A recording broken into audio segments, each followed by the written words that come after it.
الحمد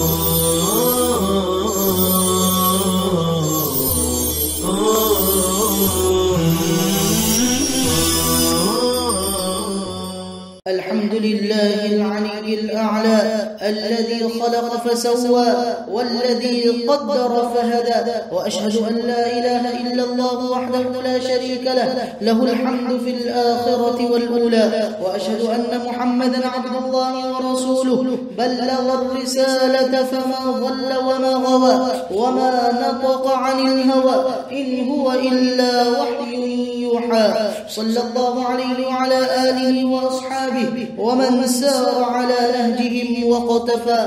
أما بعد، فمعاشر إخوة الإيمان والعقيدة، إن الإيمان بالقدر نظام التوحيد، فلا يستقيم توحيد امرئ ولا يصح إيمانه إلا بالإيمان بالقدر. قال ابن عباس رضي الله عنهما: الإيمان بالقدر نظام التوحيد، فمن وحد الله وكذب بالقدر نقض تكذيبه توحيدا. وإذا كان الإيمان بالقدر نظام التوحيد، فإن التوحيد نظام الحياة، فلا تستقيم حياة المرء إلا بالإيمان وتوحيد الرحمن وإخلاص الدين له جل في علاه.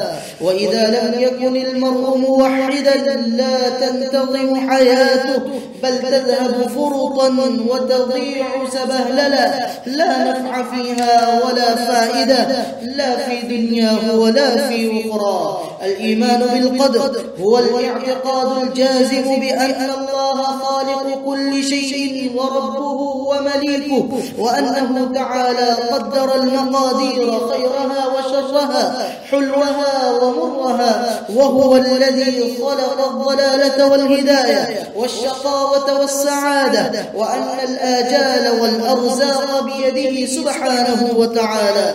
والإيمان بالقدر يتضمن 4 أمور: الأول الإيمان بأن الله تعالى عالم بكل شيء جملة وتفصيلا، أزلا وأبدا، سواء كان ذلك مما يتعلق بأفعاله أو بأفعال عباده. الثاني الإيمان بأن الله كتب ذلك في اللوح المحفوظ. وفي هذين الأمرين يقول الله تعالى: ألم تعلم أن الله يعلم ما في السماء والأرض، إن ذلك في كتاب، إن ذلك على الله يسير. الثالث الإيمان بأن جميع الكائنات لا تكون إلا بمشيئة الله تعالى، سواء كانت مما يتعلق بفعله أم مما يتعلق بفعل المخلوقين. قال الله تعالى فيما يتعلق بفعله: وربك يخلق ما يشاء. وقال تعالى فيما يتعلق بفعل المخلوقين: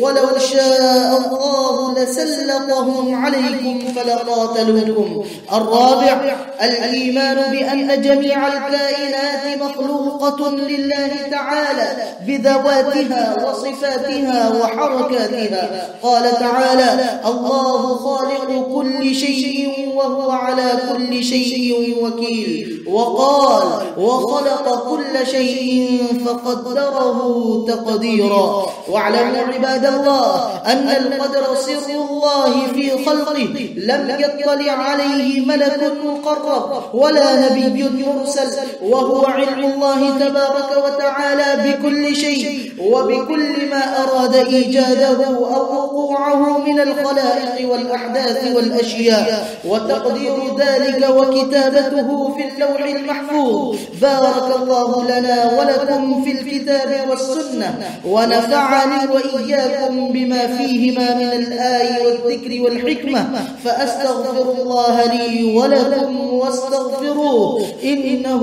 هو الغفور الرحيم.